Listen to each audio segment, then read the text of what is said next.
আজকে আমার ভিডিওটা হচ্ছে যে আমি কি কি বই পড়েছি আমি যখন এএনএম জিএনএম নার্সিং এর প্রিপারেশন নিয়েছিলাম সেই 2021 সালে।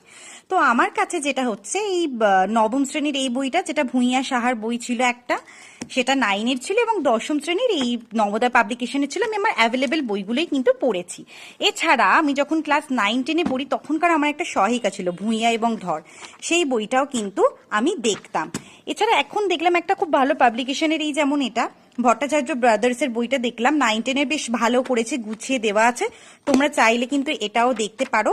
বইটা কিন্তু বেশ যথেষ্ট ভালো, আমার ভালো লাগলো। আর তোমরা তো জানো যে আমি কেমিস্ট্রি অনার্স করেছি, তো আমার ফিজিক্যাল সায়েন্সে হচ্ছে ততটা সমস্যা হয়নি।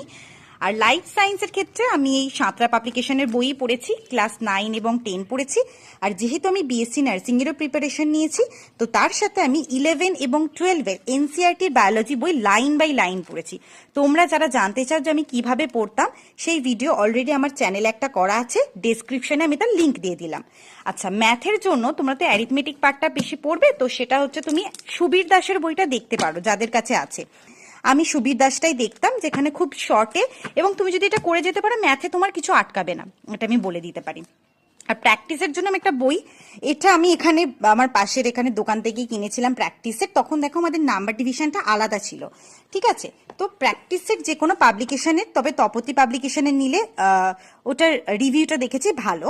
তো তোমরা যে কোনো পাবলিকেশনে নিতে পারো। প্র্যাকটিস সেট কি, তুমি যেটা জানো জাস্ট টাইমের মধ্যে পরীক্ষায় করে আসতে পারছো কিনা। তো এইগুলোই হচ্ছে আমি পড়েছি, এগুলোই তোমাদেরকে জানানোর ছিল। তোমরা অবশ্যই কিন্তু 9-10-এর যে টেক্সট বুক এবং তোমাদের যে সহায়িকা, সেগুলো কিন্তু অবশ্যই পড়বে।